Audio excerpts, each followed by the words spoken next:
नमस्कार मित्रांनो, स्वागत आहे तुमचं आपल्या यूट्यूबच्या चॅनलमध्ये. याच्यामध्ये आपण आज बघणार आहोत LIC HFLची जी व्हॅकन्सी आलेली आहे त्याच्याविषयी माहिती घेणार आहोत. ती व्हॅकन्सी काय आहेत, त्याच्यामध्ये एक्झाम कशा पद्धतीची होणार आहे, एक्झाम कधी होणार आहे, त्याच्यानंतर त्याच्यामध्ये सॅलरी किती भेटणार आहे आपल्याला, एक्झाममध्ये सब्जेक्ट कोणते असणार आहे, स्वरूप कसं असणार आहे एक्झामचं, आणि आपल्याला जर प्रिपरेशन करायचं असेल तर आपण कशा पद्धतीत प्रिपरेशन केलं पाहिजे याची पूर्ण माहिती आपण आज बघणार आहोत.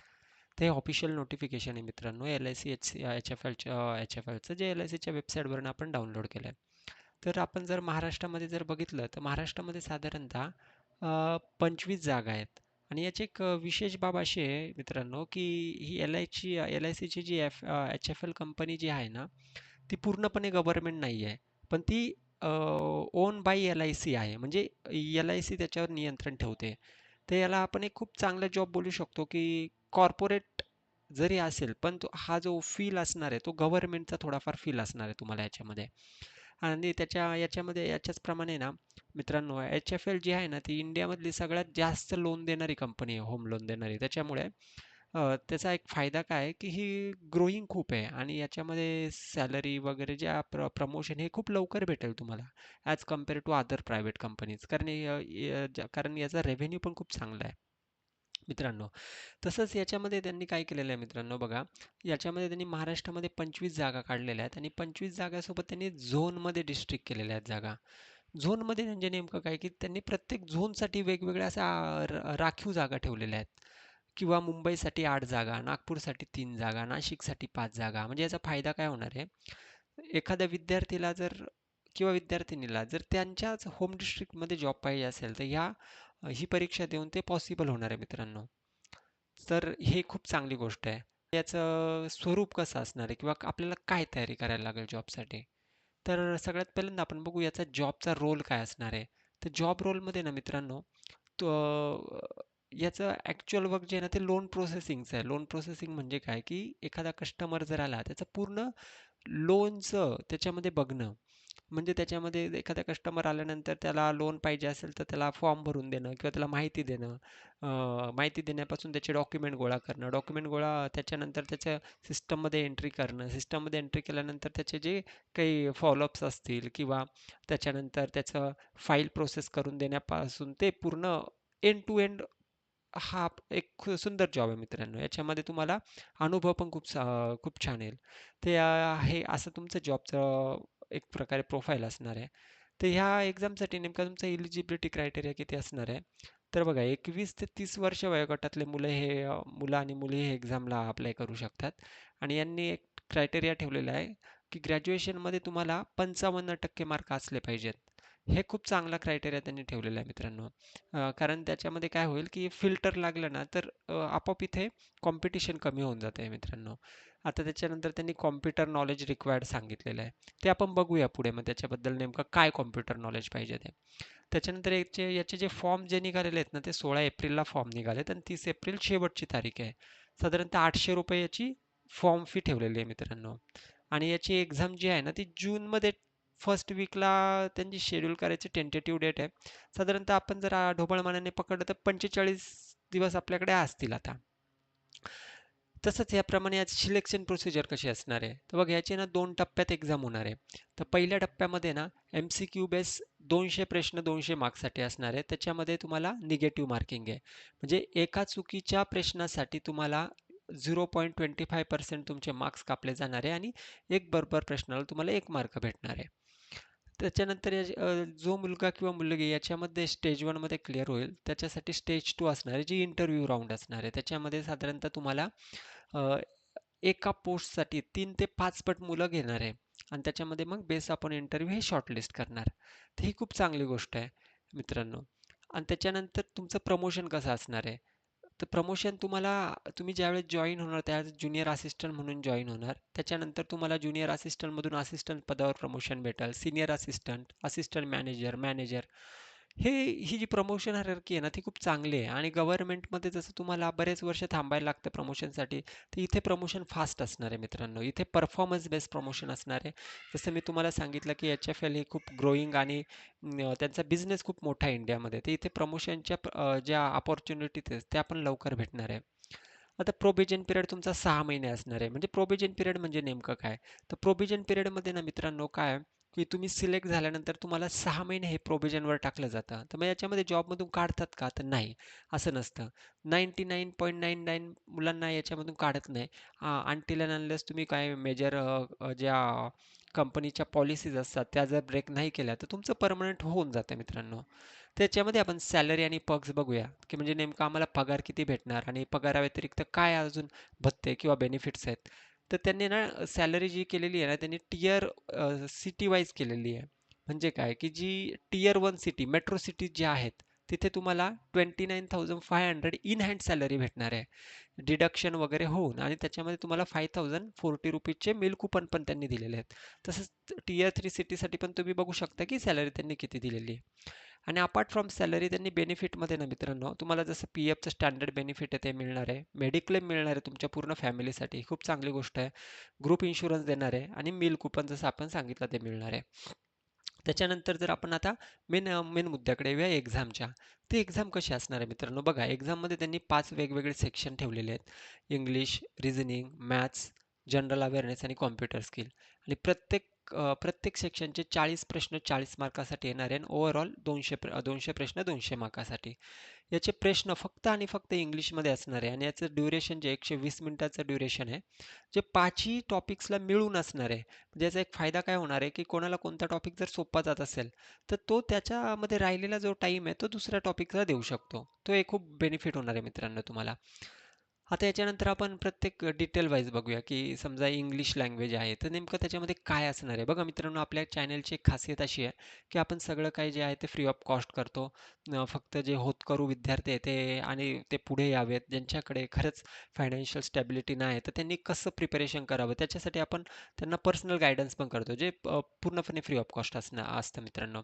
बघा आता इंग्लिश लँग्वेजमध्ये जर बघितलं तर ते reading comprehension, cloze test, error detection, sentence improvement, parajumble, fill in the blanks, vocabulary हे आहेत टॉपिक्स आहेत. तर आता याच्यामध्ये ना प्रत्येक गोष्टीला वेटेज आहे.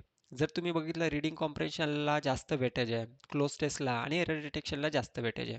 तर आता याच्यामध्ये कसं करायचं मित्रांनो? बघा आपल्याकडे राहिलेले 45 दिवस आहे. 45 दिवसामध्ये हा अभ्यास होणं पॉसिबल वाटतंय का? तर हो, नक्कीच पॉसिबल आहे. कारण आपण ग्रॅज्युएशन केलेलं आहे. तर ग्रॅज्युएशनमध्ये आपण ह्या सगळ्या टॉपिक्स आपण शाळेमध्ये असताना, कॉलेजमध्ये असताना ऑलरेडी हे केलेले आहेत. तर आपल्याला फक्त ब्रशअप करायचं आहे आणि जास्तीत जास्त प्रॅक्टिस करायची आहे मित्रांनो. त्याच्यामध्ये ना तुम्ही ग्रामर जरी केलं, ग्रामरमध्ये करताना ना टेन्सेस, आर्टिकल्स आणि पार्ट ऑफ स्पीच याच्यावर जर पूर्ण भर दिला आणि दररोज रीडिंग जरी केलं ना, तरी पुष्कळ होऊन जाणार आहे मित्रांनो. त्याच्यासाठी तुम्हाला असं वेगळं काही करायची गरज नाही आहे. तर याच्यामध्ये जरी आपण 40 पैकी एक 28 पर्यंत जरी मार्क्स आणू शकलो इंग्लिशमध्ये, तर खूप वेल अँड गुड होणार आहे मित्रांनो. त्याच्यानंतर जर आपण पुढचा टॉपिक रिझनिंगचा बघितला, तर reasoning, puzzle, seating arrangement, syllogism, coding decoding, inequality, blood relation, direction and sense याच्यामध्ये जर आपण एक खूप सुंदर टॉपिक आहे रिझनिंग. याच्यामध्ये ना आपण आपल्या ज्या स्कॉलरशिपच्या परीक्षा होतात शाळेमध्ये, तर त्या लेवलचे प्रश्न असतात. थोडेसे लेवल जास्त असते, पण एक त्या स्वरूपाचे प्रश्न असतात असं बोलू शकतो. तर याची प्रॅक्टिस जर केली ना मित्रांनो, तर आपल्याला आपण पैकीच्या पैकी पण मार्क्स काढू शकतो. रिझनिंग हा एक असा टॉपिक आहे ना, की जिथे प्रॅक्टिस केली ना तुम्हाला सगळे प्रश्न तुम्ही सॉल्व्ह करू शकता. फक्त याच्यामध्ये तुम्हाला टायमिंग मॅटर करतो. कारण कमी टायमामध्ये तुम्हाला हे प्रश्न सॉल्व्ह करायचे असतात मित्रांनो.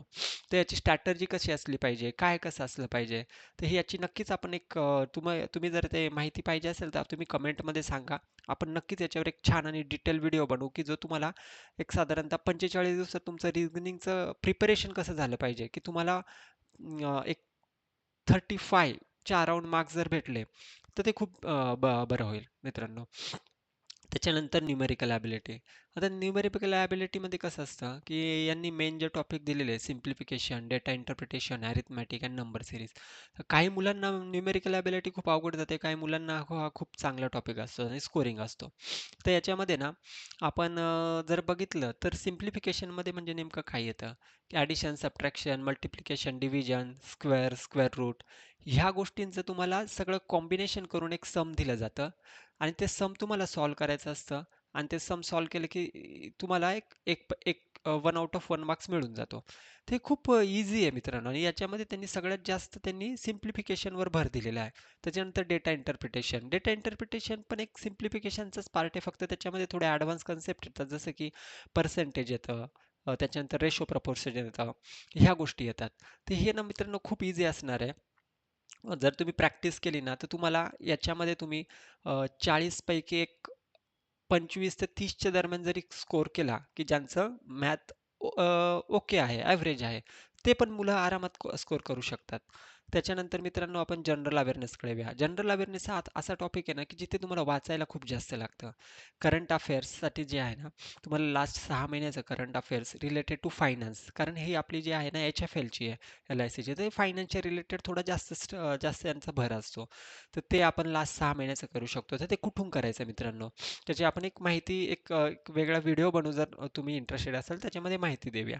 त्याच्यानंतर banking awareness, housing finance, static GK, ह्या ज्या आहेत ना मित्रांनो, ह्या एकदा एक कन्सेप्ट आहेत, हे समजून घ्यायच्या गोष्टी आहेत, ह्या पाठ करायच्या गोष्टी नाहीत. ह्या गोष्टी एकदा जर आपल्याला समजल्या, रेपो रेट काय असतो, कॅश रिझर्व्ह रेशो काय असतो, रिव्हर्स रेपो रेट काय असतो, ह्या जर गोष्टी आपल्याला एकदा समजल्या ना तर ह्या नेहमीसाठी लक्षात राहतात.